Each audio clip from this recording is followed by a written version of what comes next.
अभी शुरुआत बड़ी खबर से करेंगे। राजधानी जयपुर से बड़ी खबर, जहां अलग अलग मांगों को लेकर बेरोजगारों के धरने से जुड़ा ये मामला। ये बड़ी खबर आपको बता रहे, चौथे दौर की वार्ता विफल रही है। धरना और अनशन बदस्तूर जारी रहेगा। लिखित में आश्वासन नहीं मिलने के चलते धरना जारी रखने का फैसला किया गया है।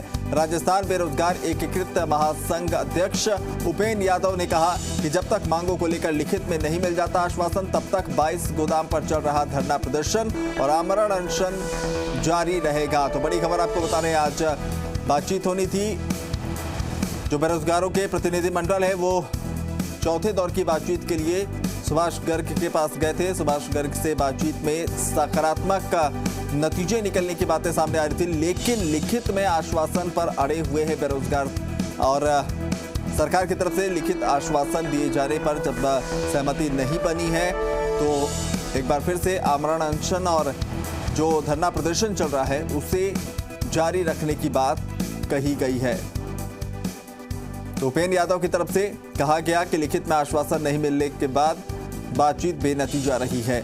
ललित हमारे संवाददाता ज्यादा जानकारी के साथ फोन लाइन पर हैं। ललित, जैसे कयास लगाए जा रहे थे और हम ये अंदेशा भी जाहिर कर रहे थे कि जब तक लिखित आश्वासन देने को सरकार तैयार नहीं होगी तब तक बातचीत ये जो रास्ता है बीच का निकालने की जो कोशिश हो रही है ये पूरी नहीं होगी। एक बार फिर पेच वही फंसा जहां पिछले 3 दौर में जो पेच फंसा हुआ था। जी बिल्कुल अभिनव, आपको बता दें कि एक बार फिर से वार्ता बेनतीजा रही है। सचिवालय में करीब 2.5 घंटे से ज्यादा वार्ता का दौर चला।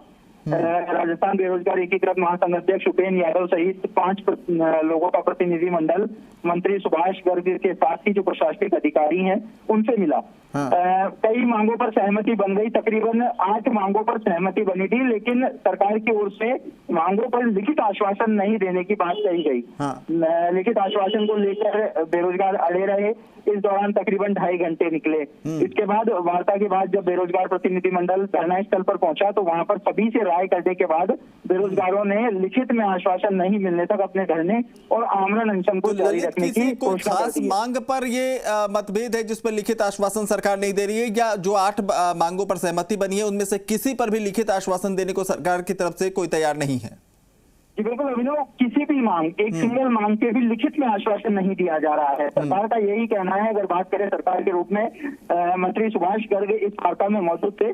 सुभाष गर्ग का भी यही कहना था कि लिखित में आश्वासन नहीं दिया जाएगा। हाँ, इनकी मांगों को जल्द पूरा करने के प्रयास किए जाएंगे और अधिकारियों को निर्देश भी दिए जाएंगे, लेकिन लिखित में कोई भी समझौता नहीं किया जाएगा। तो वहीं बेरोजगार लिखित में समझौते को लेकर अड़े रहे और आखिरकार चौथे दौर की भी ये वार्ता बेनतीजा रही और बेरोजगारों ने अपना धरना और आमरण अनशन जारी रखने की घोषणा की है। जी ललित, एक सवाल ये भी कि जिस तरह से लगातार आमरण अनशन पर बैठे हुए हैं, कई लोगों की तबीयत भी बिगड़ती चली जा रही है, तो अब क्या कुछ योजना आगे के लिए है? क्या रणनीति अब बेरोजगारों की तरफ से अपनाई जाएगी ताकि आगे जो है उनकी मांगों पर सरकार का ध्यान खींचे? और आगे अगर फिर से बुलावा आता है वार्ता के लिए तो क्या सकारात्मक विचार के साथ जाने को तैयार है? अभिनव, जैसा कि अभी वार्ता के बाद जब उपेंद्र यादव से हमारी बात हुई तो उपेंद्र यादव ने साफ कहा है कि पिछले 8 दिन से वे धरना दे रहे हैं, 7 दिन से आमरण अनशन कर रहे हैं। आमरण अनशन पर बैठी हुई 60 महिलाओं की तबीयत बिगड़ने के बाद उनको अस्पताल में भर्ती करवाया गया। तो वहीं 4 जो पुरुष अभ्यर्थी हैं उनको भी तबीयत बिगड़ने के बाद अस्पताल में भर्ती कराया गया था, लेकिन 8 दिन बाद भी अभी तक लिखित में आश्वासन नहीं दिया जा रहा है। हालांकि मांगों को पूरा करने का आश्वासन दिया जा रहा है, लेकिन लिखित में नहीं है। ऐसे में अब अपने इस आंदोलन को वो और भी बढ़ाने की विचार कर रहे हैं और प्रदेश भर से बेरोजगारों को अब जयपुर में एकत्रित करने पर भी विचार किया जा रहा है। हालांकि इस पर अंतिम फैसला नहीं लिया गया है, लेकिन अभिनव संभावना यह है कि प्रदेश भर से जितने भी बेरोजगार हैं जो 16 भर्तियों से जुड़े हुए हैं वह जयपुर की ओर कूच करेंगे और जयपुर में एक बड़ा महापड़ाव दिया जाएगा। बिल्कुल, कहीं ना कहीं अब इसे तेज किया जाएगा और इतना तो स्पष्ट हो गया कि अब जो है आंदोलन बदस्तूर जारी रहेगा। आमरण अनशन जो किया जा रहा है वो जारी रहने वाला है। बहुत बहुत शुक्रिया ललित तमाम जानकारी के लिए।